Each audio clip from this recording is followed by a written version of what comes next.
दोस्तों, आज के वीडियो में गौतम बुद्ध के द्वारा दिए गए वे अनमोल वचन हैं जो प्रत्येक व्यक्ति को ज्ञान और जागरूकता के मार्ग पर ले जाने के लिए प्रेरित करते रहेंगे। ये अनमोल वचन हम सभी के जीवन में आने वाली हर समस्याओं का निराकरण करते हैं। तो आइए जानते हैं शांति देते भगवान बुद्ध के अनमोल वचनों को। किसी बात पर हम जैसे ही क्रोधित होते हैं, हम सच का मार्ग छोड़कर अपने लिए प्रयास करने लग जाते हैं। ईर्ष्या और नफरत की आग में जलते हुए इस संसार में खुशी और हंसी स्थायी नहीं हो सकती। अगर आप अंधेरे में डूबे हुए हैं तो आप रोशनी की तलाश क्यों नहीं करते? जीवन में एक दिन भी समझदारी से जीना कहीं अच्छा है, बजाय 1000 साल तक बिना ध्यान के साधना करने के। आप अपने गुस्से के लिए दंडित नहीं हुए, आप अपने गुस्से के द्वारा दंडित हुए हो। जैसे मोमबत्ती बिना आग के नहीं जल सकती, वैसे ही मनुष्य भी बिना आध्यात्मिक जीवन के नहीं जी सकता। जिस तरह से तूफान एक मजबूत पत्थर को हिला नहीं पाता, उसी तरह से महान व्यक्ति तारीफ या आलोचना से प्रभावित नहीं होते। मैं कभी नहीं देखता क्या किया गया है, मैं केवल ये देखता हूँ कि क्या करना बाकी है। मौत एक विचलित मन वाले व्यक्ति को उसी तरह से बहा कर ले जाती है जिस तरह से बाढ़ में एक गांव के नींद में डूबे हुए लोग बह जाते हैं। अच्छे स्वास्थ्य में शरीर रखना एक कर्तव्य है, अन्यथा हम अपने मन को मजबूत और साफ रखने में सक्षम नहीं हो पाएंगे। किसी जंगली जानवर की अपेक्षा एक कपटी और दुष्ट मित्र से अधिक डरना चाहिए, क्योंकि जानवर तो बस आपके शरीर को नुकसान पहुंचा सकता है, पर एक बुरा मित्र आपकी बुद्धि को नुकसान पहुंचा सकता है। बुराई अवश्य रहना चाहिए, तभी तो अच्छाई इसके ऊपर अपनी पवित्रता साबित कर सकती है। क्रोध को पाले रखना गर्म कोयले को किसी और पर फेंकने की नीयत से पकड़े रहने के समान है। इसमें आप ही चलते हैं। एक मूर्ख व्यक्ति एक समझदार व्यक्ति के साथ रहकर भी अपने पूरे जीवन में सच को उसी तरह से नहीं देख पाता जिस तरह से एक चम्मच सूप के स्वाद का आनंद नहीं ले पाता है। उसने मेरा अपमान किया, मुझे कष्ट दिया, मुझे लूट लिया।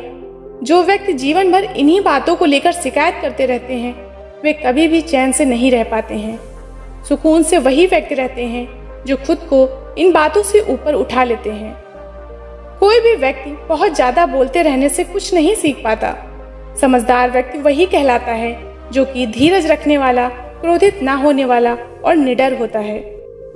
बीते हुए कल को जाने दीजिए, भविष्य को जाने दीजिए, वर्तमान को भी जाने दीजिए और अपने अस्तित्व की सीमाओं से बाहर झांक कर देखिए। जब आपका मन पूरी तरह से आजाद होता है तो आप जीवन मृत्यु को उसके सही स्वरूप में देख पाते हैं। अगर थोड़े से आराम को छोड़ने से व्यक्ति एक बड़ी खुशी को देख पाता है, तो एक समझदार व्यक्ति को चाहिए कि वो थोड़े से आराम को छोड़कर बड़ी खुशी को हासिल करे। एक जागे हुए व्यक्ति को रात बड़ी लंबी लगती है, एक थके हुए व्यक्ति को मंजिल बड़ी दूर नजर आती है। इसी तरह सच्चे धर्म से बेखबर मूर्खों के लिए जीवन मृत्यु का सिलसिला भी उतना ही लंबा होता है। कोई भी व्यक्ति सिर मुंडवाने से या फिर उसके परिवार से या फिर एक जात में जन्म लेने से संत नहीं बन जाता। जिस व्यक्ति में सच्चाई और विवेक होता है, वही धन्य है, वही संत है। जिस तरह से लापरवाह रहने पर घास जैसी नरम चीज की धार भी हाथ को घायल कर सकती है, उसी तरह से धर्म के असली स्वरूप को पहचानने में हुई गलती आपको नरक के दरवाजे पर पहुंचा सकती है। सभी व्यक्तियों को सजा से डर लगता है, सभी मौत से डरते हैं। बाकी लोगों को अपने जैसा ही समझिए। खुद किसी जीव को न मारे और दूसरों को भी ऐसा करने से मना करें। सभी बुरे कार्य मन के कारण उत्पन्न होते हैं। अगर मन परिवर्तित हो जाए तो क्या अनैतिक कार्य रह सकते हैं? शक की आदत सबसे खतरनाक है। शक लोगों को अलग कर देता है। ये दो अच्छे दोस्तों को और किसी भी अच्छे रिश्ते को बर्बाद कर देता है। निश्चित रूप से जो नाराजगी युक्त विचारों से मुक्त रहते हैं, वही जीवन में शांति पाते हैं।